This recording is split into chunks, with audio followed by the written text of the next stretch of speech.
கொடுக்குறாருன்னு நம்ம நினைக்கிறோம். மனுஷனும் மரணத்தை கொடுக்குறாங்க.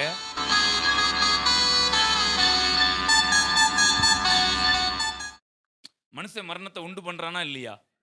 ஊரியான்னு ஒருத்தர் இருந்தாரா? அவரை கொன்னது யாரு? தாவீது ராஜா. ஏன் கொன்னாரு?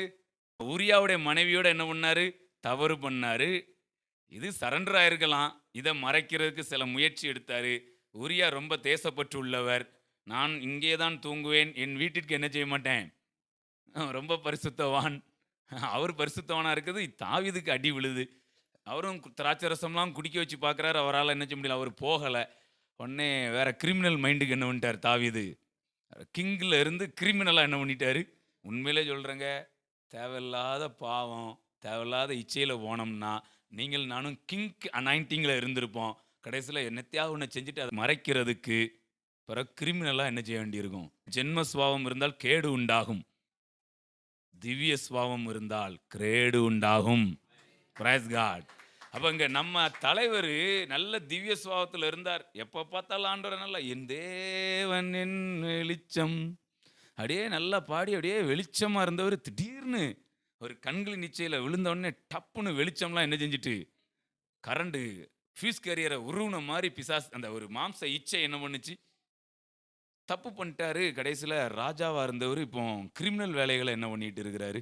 நான் இங்கே இருக்கவங்க எல்லாரையும் பார்த்து விஷ் பண்ணுறேன், நீங்கள் ஒரு நாளும் எந்த காரியத்திலையும் விழுந்து போய் கிரிமினலாய் மாறாதபடி எப்பவுமே மகிமையாக இருக்கிற சிங்காசனத்தில் அமர்ந்திருக்கிற ராஜாக்களாகவே இருக்கணும். Praise God.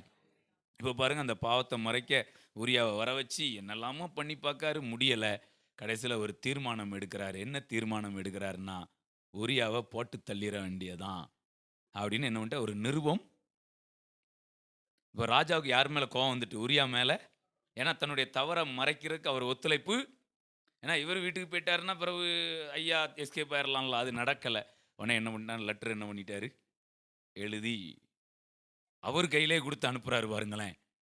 இப்போ யோவாப் அவரை முன்னிலையில் நிப்பாட்டி எதிரிகளுடைய அம்பினால் அவர் தாக்கப்பட்டு ஊரியா என்ன பண்ணியிருந்தாரு, செத்து போறார். இப்போ சொல்லுங்க, இந்த மரணம் யாரு? தேவன் கொடுத்த மரணமா, ராஜா கொடுத்த? நல்லா கவனிங்க. அப்போ மரணம், தயவு செஞ்சு நினைக்காதீங்க ஆண்டவர் தான் எல்லா மரணத்தையும் கொடுக்காருன்னு நினைக்காதீங்க. இந்த எண்ணமே நம்மள்ட்ட இருந்து போகணும். மரணம் சக மனிதர்கள் மூலமாக என்ன செய்யுது, ராஜாவுடைய கோபத்தினால இங்கே ஒரு மரணம் என்ன செய்யுது. என்ன ஒரு பிரச்சனைன்னா, அங்கே தடுக்கிறதுக்கு ஞானம் உள்ளவன் ஒருத்தனும் இல்லை. கடா பாவி எவ்வளோ தேசப்பற்றோட இருந்தார், இந்த இவருடைய மரணத்தை தடுக்கிறதுக்கு ஒரு ஞானமும் இல்லையோ அப்படின்னு என்ன பண்ணுது. ஏன்னா இதெல்லாம் நமக்கு ஒரு பாடம். ஸ்டெப் பை ஸ்டெப்பாக என்ன பண்ணுது,